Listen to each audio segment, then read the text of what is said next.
Welcome to Clergy and Collars Getting Coffee. Today, my special guest is the Reverend Maxwell Grant, who is the senior minister of the Second Congregational Church in Greenwich, Connecticut, where he has been since 2012.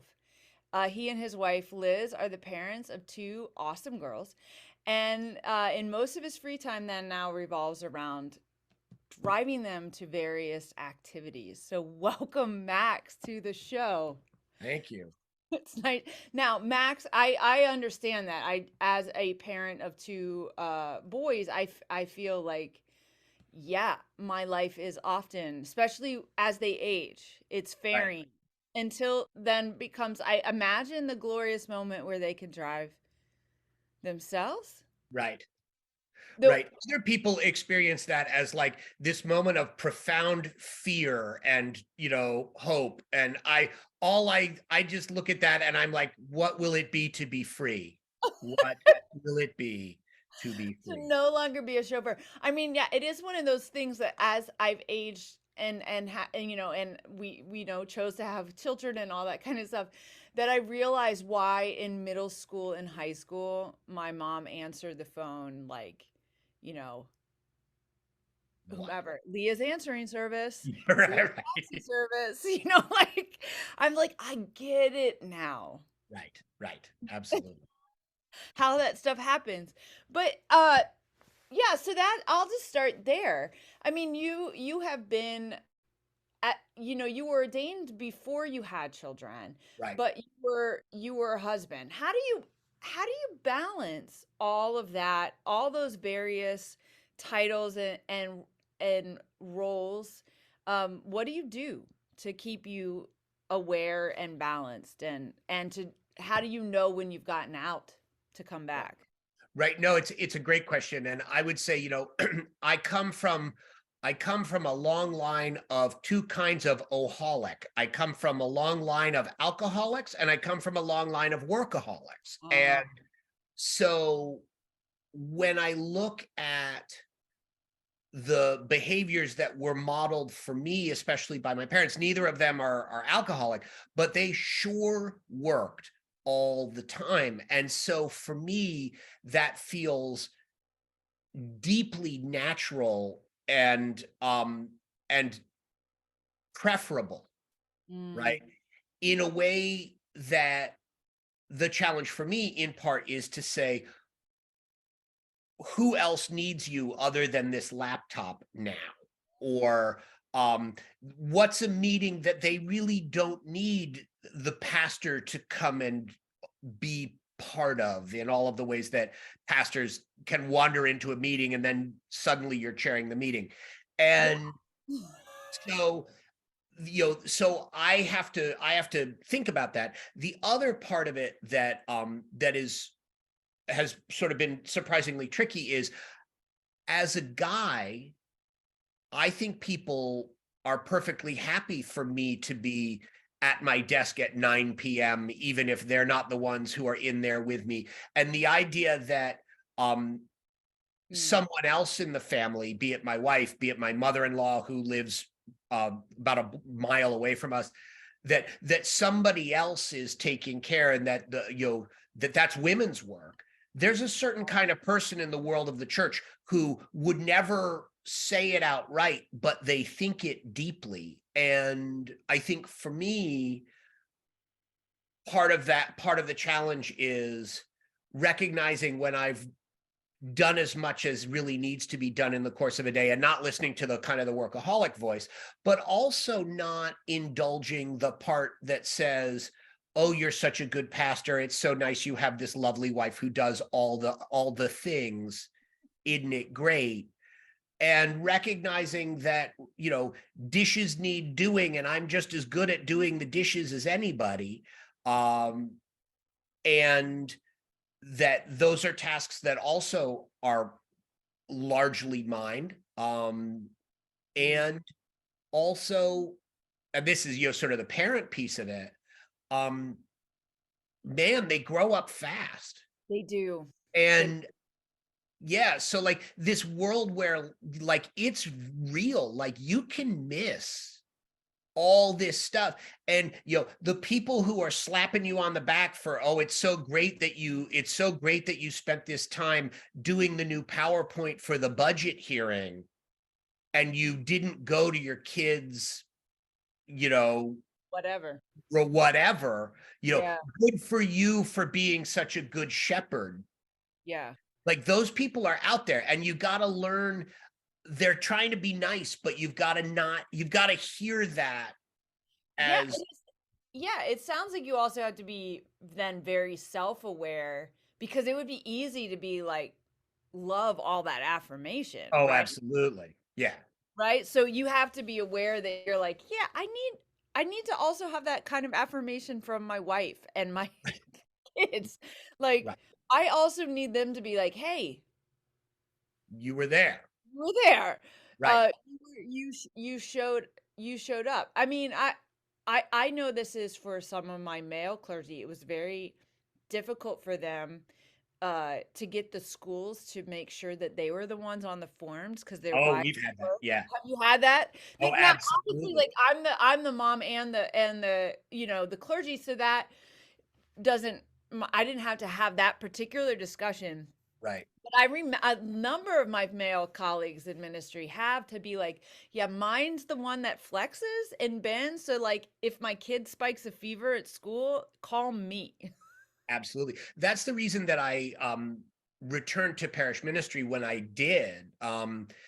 The we so I was a school chaplain in Manhattan, and I had a very, very small congregation, and then decided I didn't want to do school chaplaincy, and I went into hospital chaplaincy for about a year and a half. And so I was the chaplain for pediatrics and obstetrics at Yale New Haven Hospital, and had this little church. And our daughter was 2 or 3, 2. She would have been 2. Um, and I had like moved heaven and earth between one job and another to get to go to a day-long conference in Hartford on church board governance structures and new visions. And Only something nerds like us would move. right, and I was like, this is better than Paris, you guys. I'm so excited. And but I like had to arrange with everybody to do it. And so we just had one daughter at that time. She was in daycare. I'm like, I'm good. I'm in Hartford. It's all set. I get up, in the darkness to drive to Hartford for my big conference. And I pull in and my cell phone rings, and my daughter like fell on the playground at daycare and was holding her wrist, kind of, she was like a dog when they're hurt. She sort of pulled away from all the other children and just was sort of alone in the parking lot holding her wrist, right? And so, like, it got staffed out and someone went and took care of it, and I got to go to my conference. But driving home that night, I thought to myself, here we have this kid, and every morning at dawn, her dad drives 50 miles in one direction and her mom drives 50 miles in another direction. What happens the next time she breaks her wrist? Yeah. And so that, for me, began getting me thinking about what is it that does allow us to be a little bit based in one spot, and what would it be for me to be the name on the form and the guy who's making lunch in the morning and picking up, and if someone's sick, like, okay, yes, I can probably make it work, and that's what we've done. And mostly, in the early years, it was pretty glorious. Now with the added schlepping at the end of the day, no matter what else the day has contained, it's a little less rosy than maybe it was for a while. But I don't regret the decision. I think it was right for our family. Yeah. Yeah, like, But it's weird as the guy to do it. we live pretty close to the school, and currently my eldest is on crutches from a track injury. Like, track season had 2 weeks, they not even in a meet yet. Right. And my son rolled his ankle and whatever. But now, like, here's the thing, we live close enough that he can't get a ride on a school bus, right? Right. So like but not close enough that he could on crutches walk that Make it distance. work. Right. Right. Right? He would be taking his bike to and from school, or at least home from school or whatever. Um, but yeah, that's not so right now for the time that he's on crutches. My schedule has to be like that 5 minutes or whatever to pick him up and drop him back home. Right. Like I'm like, it's a weird. I cannot schedule meetings, in-person things, right? Right. Like a Zoom, if I'm not leading it, sure. But it is strange how that happens, because you're like, it feels, well, it's the right thing, right? Like I want to do that as a parent as best as I can, as much as I can. And at the same time, like they're strange asks, or it's, Right. it's interesting roles that happen during that time. And of course our kids are, I don't know if they're unaware, but they don't understand maybe the amount of juggling that goes on behind a scene in order to make, like, like I'm a pop culture nerd, and we both like theater as well. Right. But then you think about what they did in order to make that thing happen. Like I remember Jurassic Park, the first one. I don't know what one we're on now. Right. I think it's 25, right? But like the first one, I remember, I don't know if you remember the scene where they're sitting in the truck, and it's right toward the beginning. Like it's just been aware that I think the dinosaurs are Are a problem. right. This is right. This has gone rogue, right? It And goes you, rogue early, but yes. Yeah. and you see this cup of water with this perfect like Oh. spiral out, right? And Yeah. I such a random thought, right?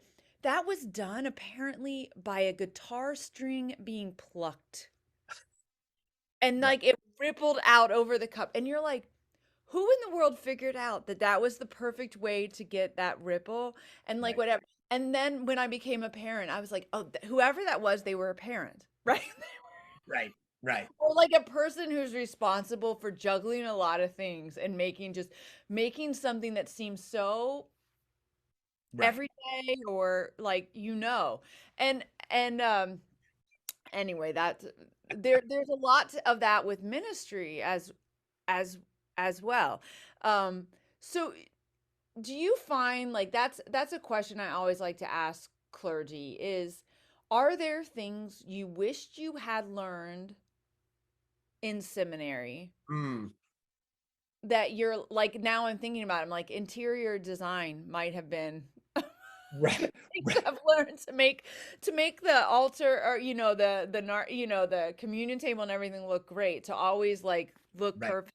Right. You're like a tablescape kind of pastor, right? I'm not, right?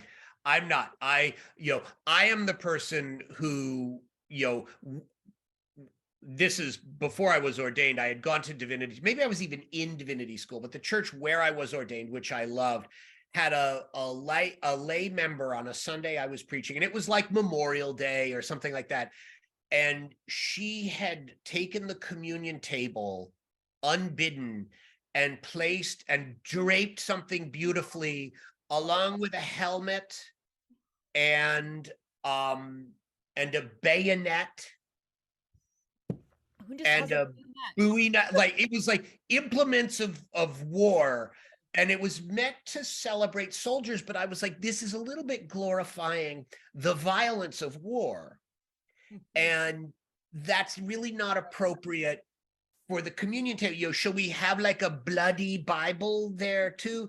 And so I was like, I am not a tablescape person, but I like the plainness of the table, and the plainness is so beautiful and congregationalist. So let's remove all of these things and be congregationalists here in our congregational church. How about it? And she sort of bought it. and her husband was mad, anyway, but that leads me to my answer, which is, I think what I wish I had had in divinity school was more training in getting people to yes, more of the kind of negotiating and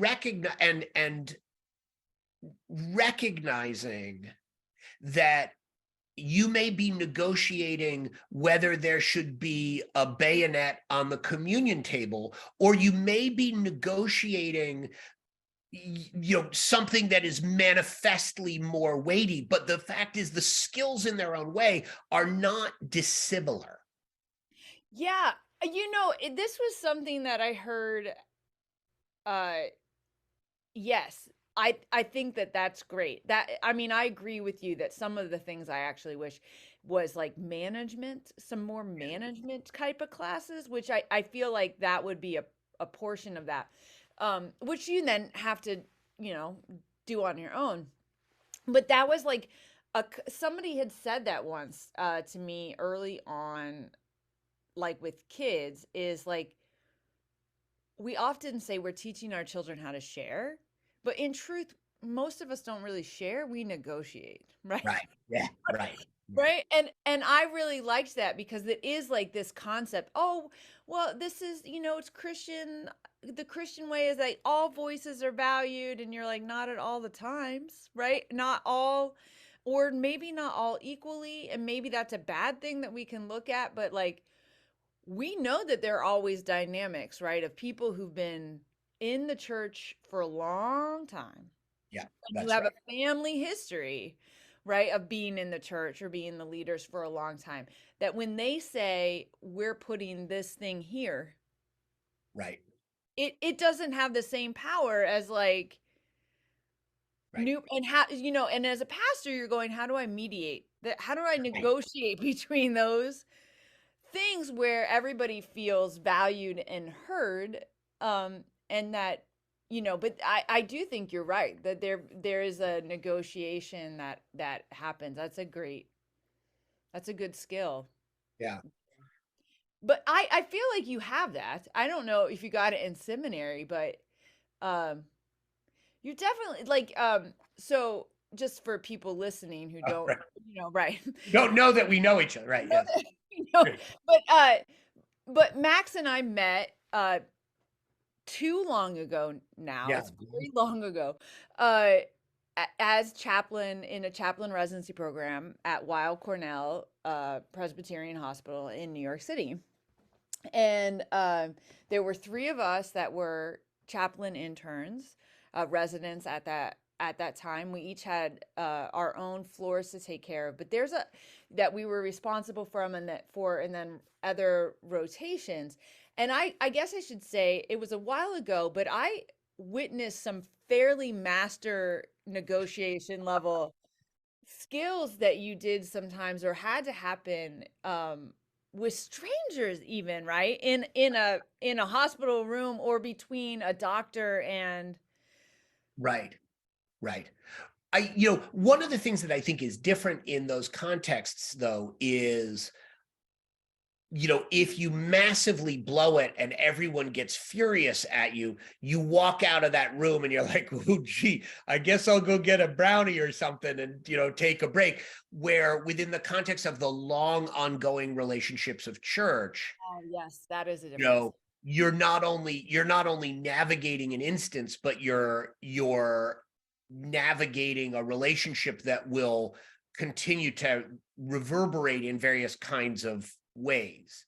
And so those a little bit are distinctive, right? Right. And I think one thing that you said that's really important is the nature of the power in those moments is really different. In the context of a hospital, the doctor has a certain kind of power, and it's a massive kind of power, but so does a very plugged in Yes. patient who knows how to navigate the system. And so there are multiple centers in that way. And I think there are multiple centers in churches, but it's not the same centers. And positional authority is totally different. Like you can have someone who's like, I am the senior deacon, and you're like, that matters not one bit. That, you know, that, okay, you know, where someone who's just, you know, one of the saints of the church who's been there forever and rarely speaks, but then, you know, when they stand up in a church meeting, like the room goes silent because, you know, Moses is about to read from the tablets, you know, and they've never held an office in the church in their life. That would be redundant. Right. And that exists in the world of churches, right? Yeah. And so and that's part of what I love about the work of church and love about the community of church. And also what is so hard about the work of you know, being the person who's paid to be there. Right. And that makes me think of sort of the next question I'm curious about. Now, during the pandemic, Mhm. I had the real pleasure of joining your leading of Oh a yeah, that was great. Yeah. right on anti-racism, you know, in the church. And so clearly I feel like that's a conversation you feel like the church needs to be having Absolutely. a great deal. But are there I mean, it can be that one, and you can talk about that a little further, but are there other conversations like that or other conversations you feel like the church should be having that maybe we're not having, or places that we should? This is a completely different question, so answer both or whatever one you want to. But are there places where clergy voices should be present where we're not? Oh, that's really interesting, right? And they're related questions, because what is the role of the clergy in convening a conversation, a public conversation in some way? What does it mean to convene it, Yeah. right? Is it just that the clergy gets up and says, wow, I sure am sick of global warming, Right. you know, like, let's find someone to come and talk to us about it? Or and I see great value in that. I can also see communities where the role of the clergy is to say, I'm seeing an issue. I think it is a weighty issue. I've prayed on this. I've pondered it, and I'm going to commit to a period of study and reflection and learning about it. And at the conclusion of that time, or at some point in having initiated that, I want to bring to our community some of the things and invite you to join me in this conversation. Mm. You know, and so what is it to be the one? And maybe this gets to this idea of what is what's power in a Yes. you know, in a organization. What is it to have the power to convene? What is it to have that power? And I do think clergy have that power, certainly within the context of our own faith community, Correct. Yeah. right? One of the things that has shifted since, you know, the golden age of, you know, of Christendom, is there was a time, as we know, when clergy also had the ability to convene a kind of public community conversation. Yeah. You know, And you're a fan of Jonathan. No. Am I going to do this right? Who is the pastor that you, oh gosh, during those moments? Oh, never mind. I'm just going to blank on it. Jonathan. Jonathan Livingston Seagull, Jonathan Edwards, Jonathan William, Edwards is who I yeah, was thinking of. You right, got it, right? right. But that was during that one of those times. Yeah, absolutely, sure. And so, you know, what is it, you know, in communities where people look to the churches to be guardians of values, Mm. and also places where the challenges of living into our values is recognized as a topic that has significance, not only for those who are sitting in the pews on any given Sunday, but for the larger community surrounding. um those kinds of calls to conscience can be really powerful. I don't know that clergy play that role very often anymore. I think there are lots and lots of clergy that would like to. I Uh-huh. think there are a lot of clergy who, I'm sorry to say, do it, I think, kind of badly, where it has a kind of hectoring tone. And there's a great deal there's a great deal of virtue signaling in pulpits around America, and not unique to one particular part of the political spectrum. Yeah, But that's true. Yeah. but that sense of, I, as the caring carer who cares, am here to tell you, uncaring Right. people, you How to do know it right. That's interesting that you're saying that, because I actually think one of the reasons why clergy in general don't have as much power to convene in a public space now, of course, there are pockets where that really sure, right. it doesn't hold up, um, but is because of the virtue singling that they did so poorly, right? Saying, "Oh, we hate this, and this," and then you're like, "Dude, you Right. just did all those things that you just hated," and then and that was the way that you went out. Now um, and I think it's brilliant. Sometimes you post bad theology of the day, Yes, right. Yes, right. and this is some of that stuff that you're doing, right? Some of this, like, I do think that's a place where you humorous you use humor to convene a space to be like, can we have a conversation about this very absurd. Right. The other thing that's been really interesting about bad theology of the day is the people who respond to bad theology of the day are not limited to church-going people who happen to be part of my Facebook feed. Like all of us, I have friends from all kinds of places, and the bar to being my friend on Facebook is low. I'm happy, if you're happy to be there, I'm happy to have you. And so the people who respond to bad theology of the day are this sort of wonderful wide group of folks. And what I think that says, which is very heartening, is I think people do want to talk about what theology is in a certain kind of way, not at the level that happens in the context of an academic theology program, but in the sense that people do get Yeah. that values and where they come from, and the authority people claim in order to name the values that are important to them, that these are questions that we all are sort of tracking Yeah.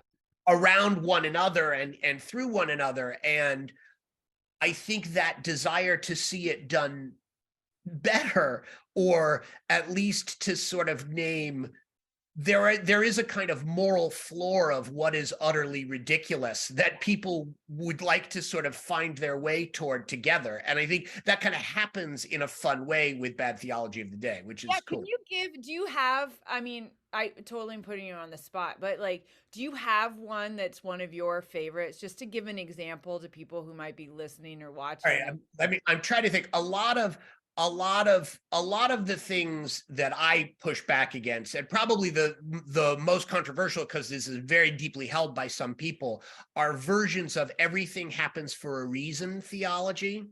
Yeah, which I did that start before you did chaplain ministry? Yeah, That that's never been how, I don't see God in that. And actually, for me, when I realized that you didn't have to think that in order to be a Christian, was a major moment for me in feeling like this is a story that I can base my life around. Mm. Um, because I'm allergic to kind of rabbit's foot stuff. That's how you see it. It's like it feels very Yeah, superstitious. right. Right. And so that's where I come from on that. Now, I read about it, I try to think about it, and I don't want to yank the rug out from somebody I truly don't. I'm pastor enough that I would never wish to do that, but I'm not surprised in moments when that suddenly proves to be inadequate for someone who has found it adequate before. Mm. You know, so Mhm. there's sort of a lot of stuff around that. The other area for sort of bad theology of the day will be, things like God decided who would win the Super Bowl. Right. A lot of kind of public figure, Tim Tebow. I had a lot to say about Tim Tebow on bad theology of the day for a while. Yeah, I mean, but that cuts to some of the. I mean, so one of the things that I will say as a fan of yours and a friend of yours is you are an incredibly deep thinker. You're highly educated, like highly Very educated, expensive. Yeah. Yeah, very I spent a lot of expensive, time in school, that's for very sure. prestigious. But the thing about it is like you think critically, and it reminds me of you in this moment reminds me of I guess the way I experience you is West Wing, right? Joshua Lyman has this moment with Donna where he sends her to go listen to somebody who's like coming up, right? And super popular. Everybody's loving them. It's like I don't know. He's like the politician of the moment, right? And he wrote this book, and so everybody's like reading it, and Josh has Donna go to listen to him speak. I don't know Right. if you remember this thing because I I know don't it remember this episode, and I think of myself as pretty well versed. So anyway, go I on. was like, you are a West Wing fan, or at least you used to be. Absolutely, But very big. um, but like she brings the book back, and he's like, "What did you learn?" And she's like, "What is it about this guy that irritates you?" And he reads a part of the book, and he's like, "That is not him. That's Plato's blah blah blah blah blah blah blah." And like he's boilerplated it down into some of like this, I guess we would say a Snapchat, right? Version, like this tweet, and made it seem like a slogan. And the Right. thing is like I don't want to elect somebody who preys on other people not being aware of that. I want to elect somebody who's actually read Plato's thing and like understand what that is. And I feel like that's at core when I see some of your bad theology. Like there's a part of that that's like, look, you don't have to have had my education, but we need to think deeply about things versus the soundbite, right? We Right. need more than the soundbite because these are real conversations with Right. real consequences. Right. Absolutely. I do think that's a very lovely thing of you to say. I would say that it is true for me that, it's like I remember with I think it was kind of in the context of BLM Uh, and people putting on Facebook like, do a Google search before you ask me XYZ. Like just get some basic facts down. And there's part of me that, yeah, I mean, I'm as guilty of needing to do that as anybody, but I think that idea of do a little homework, not a lot, just some. And the conversations are richer if you really get it. And I do believe that. And I do hope that that's something that people kind of take away, whether it's from bad theology of the day or preaching or sitting in a Bible study with me. If what happens is that someone is like, okay, next time before I'm gonna check on if that's what I'm passing on. I'm mining a vein of gold for the world with that. So that's good. but even in the Bible discussion that you led about the racism, there were prior to having those conversations, right? There was required homework that you Yes. like when you come to the table, right? So you didn't want to make assumptions about all of our knowledge base, I feel like in that, but you gave homework, but the expectation from you as the teacher or convener of that space was like you will have done the work. And that is one of like I guess my pet peeves, or if I want to call it that, like one of the things that all the time that I get really annoyed if I like go to a workshop or something, or go to a Presbyterian meeting, or go to whatever, and people are like, didn't read the reports. And I'm like, Right, you're supposed to do that before you come right, right, so right. that we can have the conversation.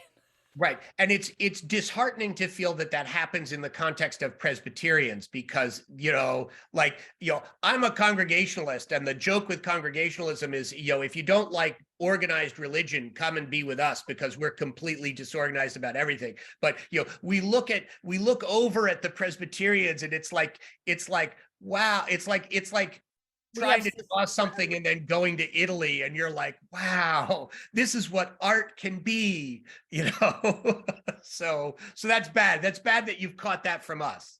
Yeah, well, I should say it's probably not the people making the requirements, but it is like it is interesting though, like where our bases are, I guess, like where our markers are. And sometimes, and I'm very interested, I wanted to ask you, what are you reading, watching, and or listening to that you're like, people need to, like, this is something Yeah, everybody needs to be tuned into this right now. right. Oh, so gosh, that's a lot of different things. There is a wonderful Baptist theologian who's, I think he's at Baylor now. His name is Miles Wernz, WERTNZ or NTZ. And sorry, Wernz. If you go with different versions of it, you'll get it. He wrote a wonderful book about a year ago called From Isolation to Community, which is trying to think. It's trying to sort of connect, sort of virtue ethics, or sort of how it is we understand ourselves to become people, the people we are, but in a kind of desirable way. How do we become a good person? What does human flourishing look What like? does that Right. mean? Right? Yeah. Right. And so he's talking about that in the context of ecclesiology, which is to say, how is it that churches are forming people who are kind of equipped to be Christians, but also equipped to live in the modern world? And how is it that church communities model a different way of being? So, From Isolation to Community kind of gives you the idea that so much in modern life right now is pulling us into our own little caves and allowing us to sort of live under the very mistaken illusion that the world is only as big as our own selves and our own desires and the influence and extent of our own credit, our own economic purchasing power, and, so there are all these ways in which we're living alone, kind of side by side. And how is it then that there are other ways of living that we can find our place within? And what kind of claims do those other places have on us? And how do they make those claims, especially if we're not good at community? And the thing about community, as we've been saying, community doesn't always feel great. No, it doesn't. It's not always comfortable. Right. But yet that discomfort is often some of the most important kind of learning that community offers. I mean, yeah, that's like what we did in Chapmansley, right? Absolutely. That group of, like, it wasn't group therapy, but there were times where it felt like that, right? It was like this place to name those discomforts, right? We Right. had to do that a lot in the work that we did there. Absolutely. And this idea that, I think we learn as people just kind of going about our business, there are ways in which we step on toes and we mean to. There are ways in which we step on toes and we don't mean to, and we didn't even know, or we don't even know that we're stepping on toes, because our ability to imagine the lives of other people is really constricted. And some of that is modernity. Some of that is the Postmodern is one of my least favorite words in the whole world, and I don't know why it is. But I was having this conversation with someone recently because like I'm not, not known for my delicacy, right? That's not my like that's unfair, but all right, go ahead. anybody's ever described me as delicate. But here's the thing is I was like, oh, because this was a very specific context of like eggshell walking. And I was like, yeah, I suck at it. And you know why? Because no one can walk on eggshells. Eggshells by design are delicate. They're going to get broken. So like for me, I don't feel like what's the point of walking on 4 before I just step and smash everything. I'm just like, hey, can we there's some eggshells over here. Right. I would say though, I've never known you to be a bomb thrower. I've known you to be a truth speaker. Yeah. And I don't like to hurt people. No, but right. And it's not even just, but I mean it's not even like I don't think of you as being someone who's like, well, this is a bomb for the greater good and therefore a necessary bomb. Like that's not your style. No, that's true. But I do think you have it in you to say this is a truth that ultimately I hope will make us all free. But here it is with the truth, and let's see. Well, sometimes not. And I mean, the truth about like the reality is about some of the stuff you're saying, right? Is you have people who are in isolation that want to remain there. Yes, that's right. They absolutely want to remain there, and so you go at I'm very interested now to read this book. I wrote it down. Like there's one I just had to read for a class I'm taking called The Abundant Community, and it speaks to some of the same. Have you read that book? I have not read that book, but yeah.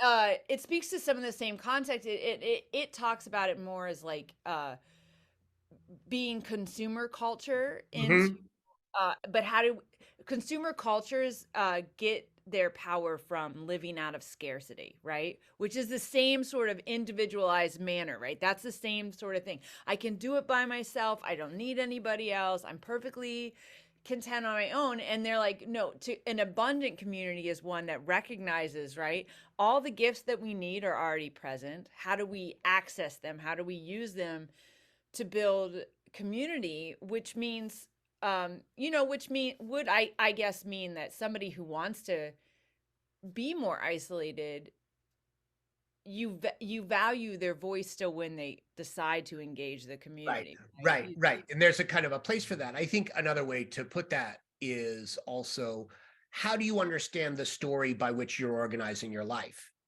And is the story around which you're organizing your life simply just the story of you, which is a way to live?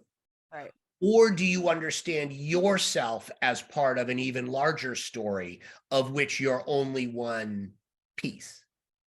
Right.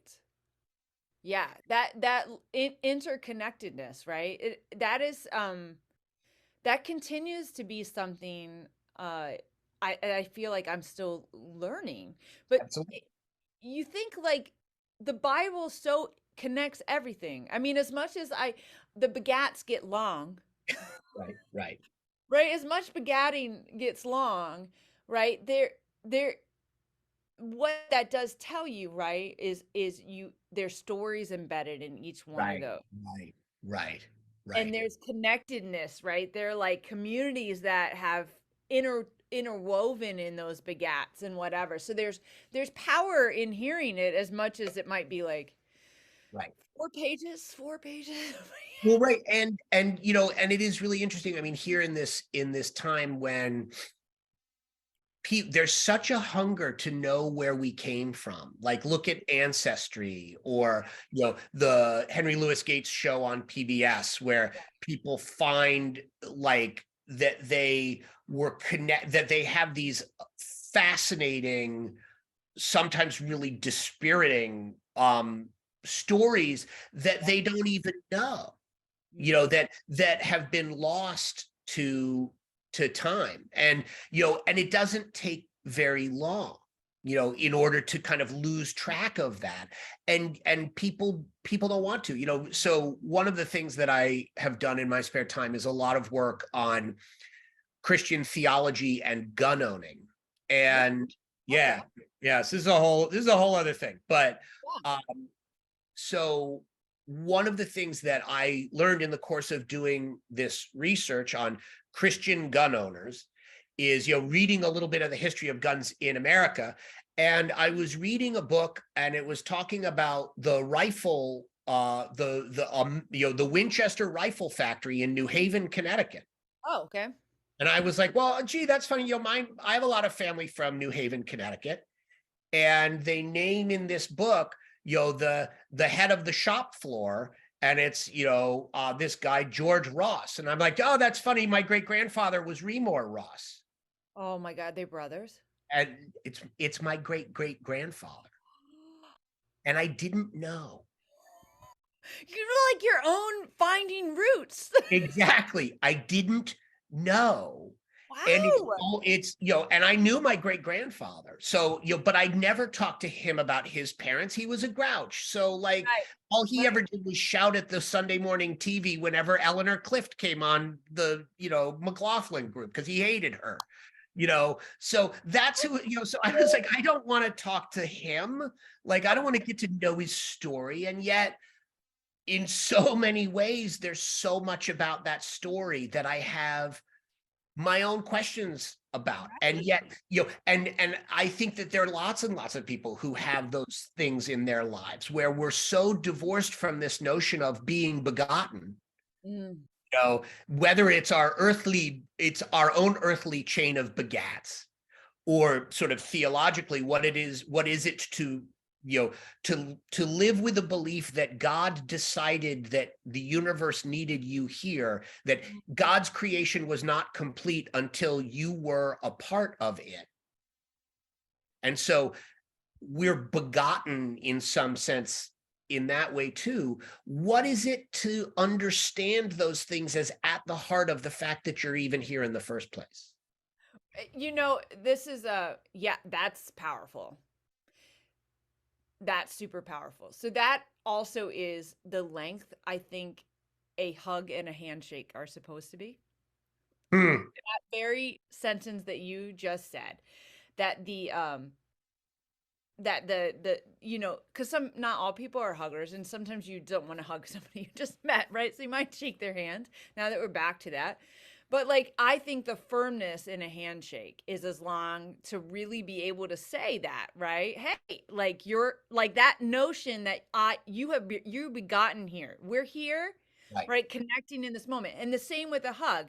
Like, I think I do not enjoy either a limpy handshake or a limpy hug. Like, I'm not a fan of either one of those things. But like, I think that the squeeze hold part of a hug should be as long to say, I'm so glad you naming that person are right here, right? That's how long that should be. And interestingly, it is the length of time that they've discovered in neuroscience is to make all those I don't know, dopamine or serotonin given off in that moment. There is a specific length of time. It is as long as to say, hey, there is some reason you are here right now. And there's a lot of power. And I think, not to get into that's a whole other notion, but that's then the redemption and the reconciliation. But you don't do that if you don't begin to uncover some of those stories like you're doing. Right. Absolutely. And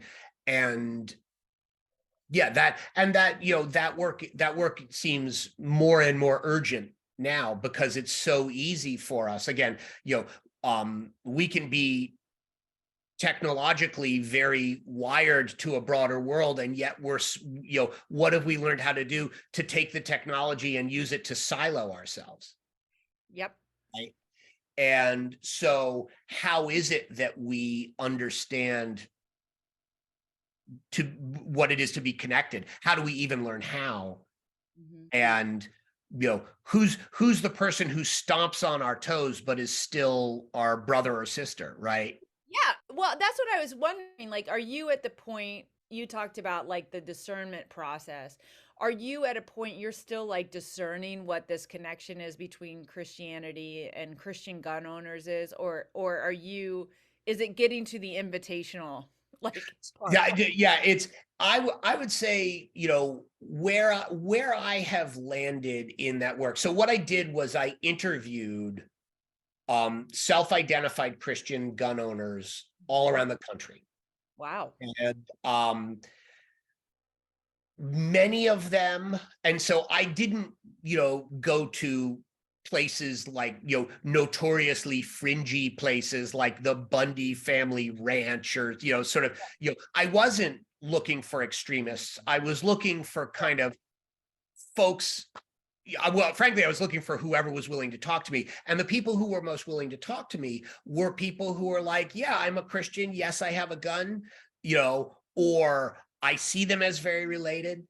And and they had a lot of thought, and that, and I should say, I'm not a gun owner. That's pretty foreign to me personally. And I have a lot of sort of challenges with understanding where some of those practices come from for people, which is why I was interested.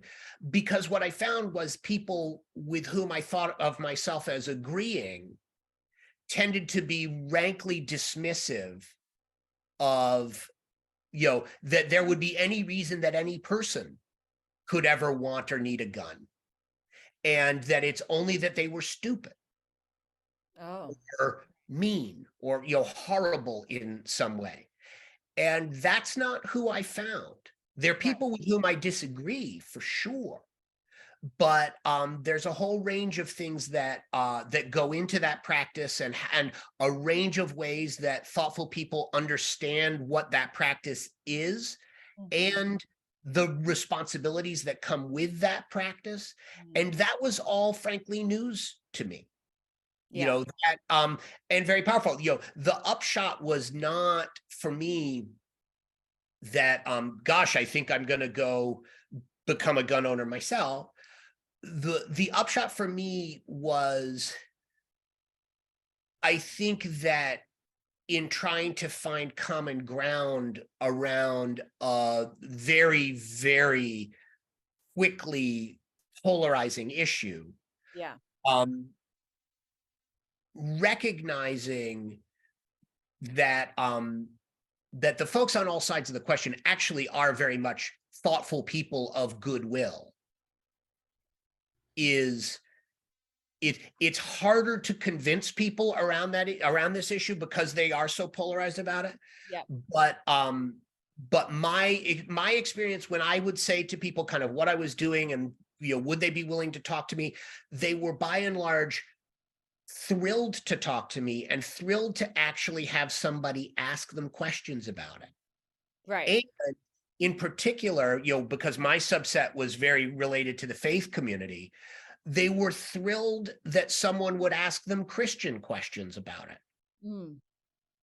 And, they were a little surprised that a Yankee from Connecticut pastor would know about Luke 22. That for them was really interesting and very powerful.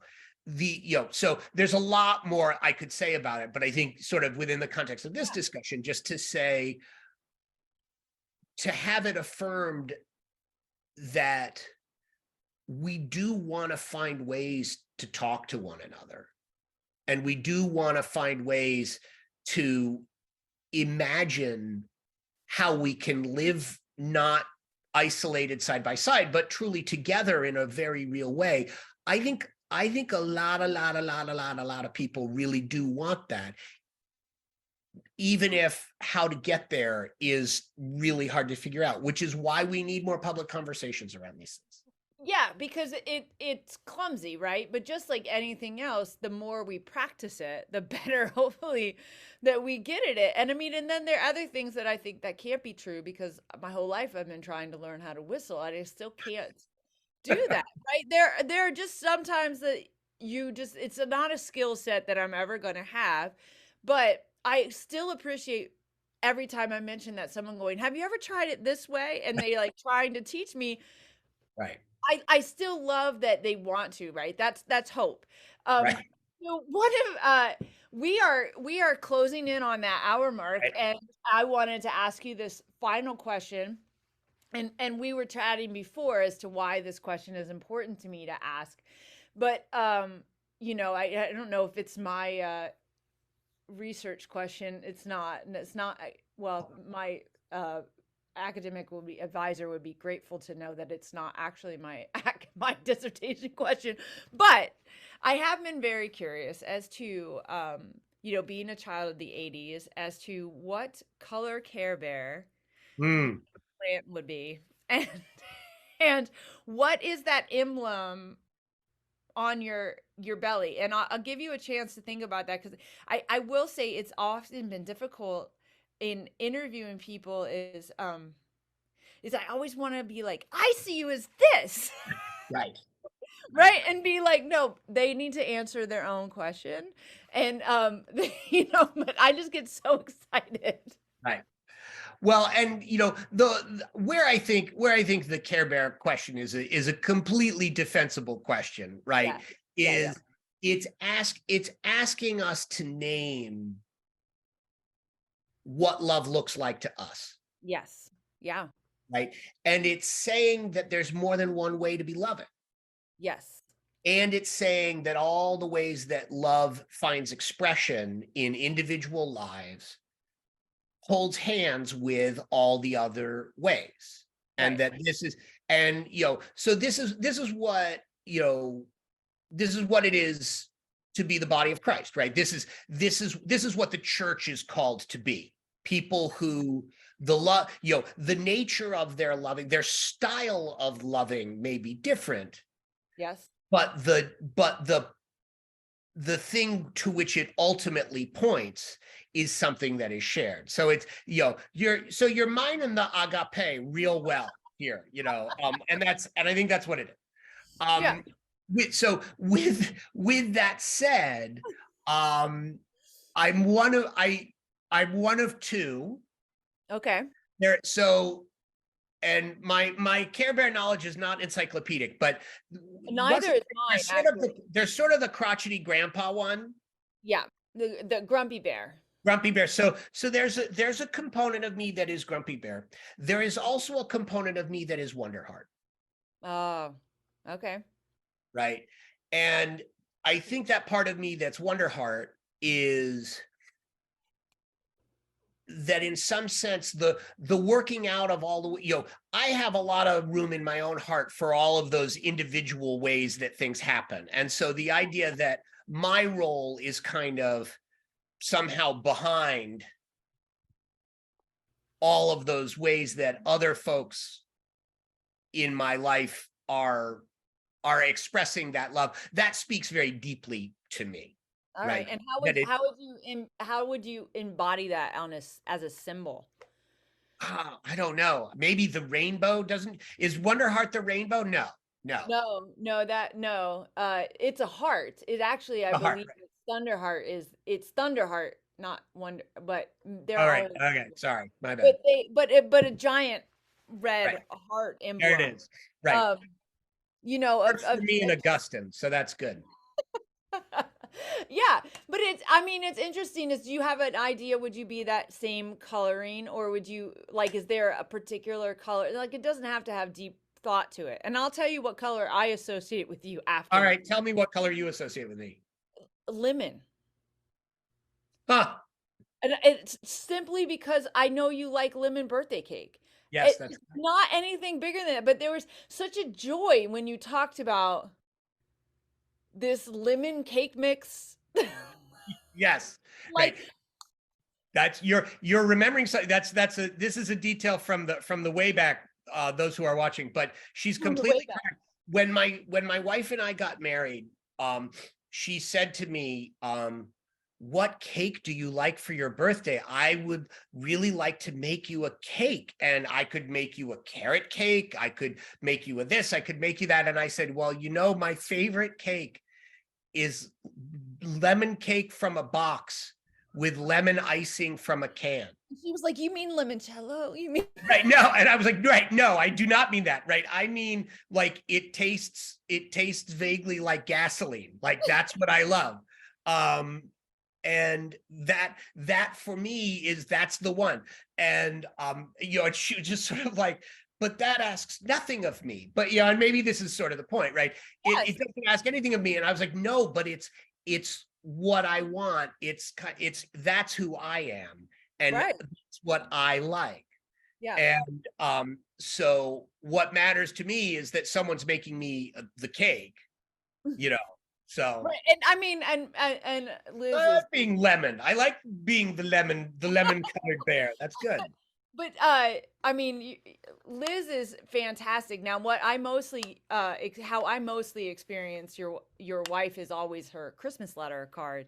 Right. I thoroughly enjoy reading because I'm always fascinated that I'm like, wow, there are people who really, gosh, they're good storytellers. They Yeah. really just like do this thing. I'm like, I sit down, like I see the card come, and I'm like, yes, because I'm Right. like, I know I am gonna read that when I get up in the morning, like even if it came in the afternoon, like I'm gonna sit down and digest that with a nice cup of coffee, like one does the New York Times. Like it is like that. It's so brilliant that I'm like, how do you make the story of a year in your life sound, and not just sound, but like it does, it takes out of the silos, right into an instant community, even though the way that she and I are connected in a community is through you, right?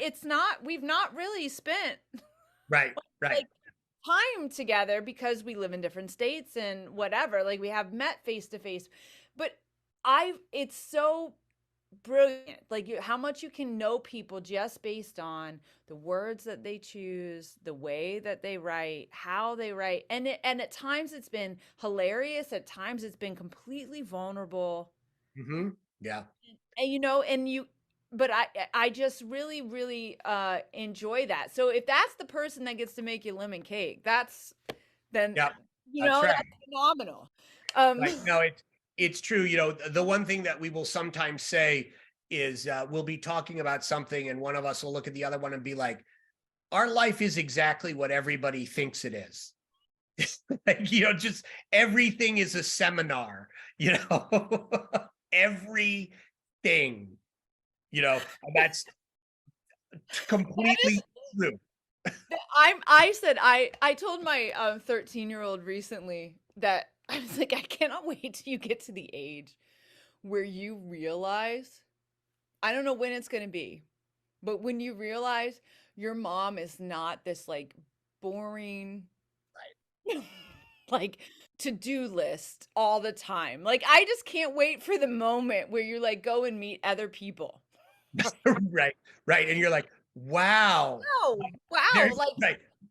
oh, my mom really did, like, those moments where you're like, when is your child gonna appreciate that you took them to national parks? Right, right. At what moment are they gonna go, "Oh, not everybody's mom dragged them, or dad, or whatever parent dragged them to these sort of whatever those experiences would be." So one day your children will be like, "I loved mom and dad's seminars."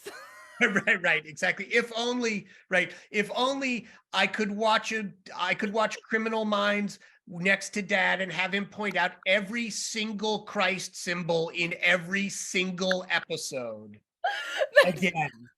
brilliant. Brilliant. I love it. Yeah, for sure. I feel like as much as I love pop culture, there's a moment where I felt like Divinity School might have destroyed it for me, right? there was there was that moment going, "No, please don't ruin this thing for me. I love it. So I need to unplug. I need to like."